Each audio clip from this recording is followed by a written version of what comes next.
शकतं माझ्या बोलण्यामुळे त्यांच्यामध्ये काहीतरी चेंजेस होतील, तुमच्यामध्ये काहीतरी चेंजेस होतील. त्या चॅनलला नक्की सबस्क्राईब करा. तसं तर माझ्याकडून भरपूर आहे शिकण्यासारखं. आणि काही जरी तुम्ही तो शून्यावर असाल ना, जर तुम्हाला लाईफमध्ये वर यायचं असेल ना, तर 100% माझ्या चॅनलला फॉलो करा. मीही आहे ना अगोदर शून्यावर होती, मी शून्यावरपासून इथपर्यंत आली आहे. हे आता तुम्ही बोलाल की हे इथपर्यंत आहे ना एवढं काय, फक्त काय मोबाईल खोलला, कॅमेरामध्ये बोललो, यूट्यूबवर येऊन बोललो, हे वाटतं तेवढं सोपं नसतं. खूप साऱ्या गोष्टी असतात त्याच्या पाठीमागे आणि मी त्या गोष्टीला पार करून इथपर्यंत आली. तर तुम्ही पण झिरोवर असाल ना, तर नक्की 100% ना चॅनलला सबस्क्राईब करा. खरंच तुम्हाला खूप शिकायला भेटणार. तुम्ही 0पासून 100% जाल, नक्की जाल. तर चॅनलला सबस्क्राईब करा.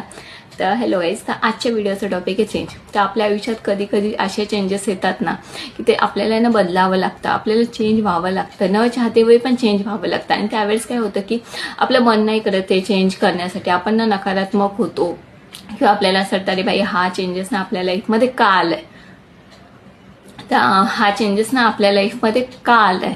तर मग आपण ना चिडचिडपणा करतो आणि आपलं खूप निगेटिव्ह होतं आणि आपल्याला तो चेंज एक्सपेक्ट करायला ना आपल्याला मन नाही करत. पण कसं आहे ना गाईज की परिस्थितीनुसार आणि वेळेनुसार ना आपल्याला चेंज व्हावं लागतं. श्रीमद भागवत गीतामध्ये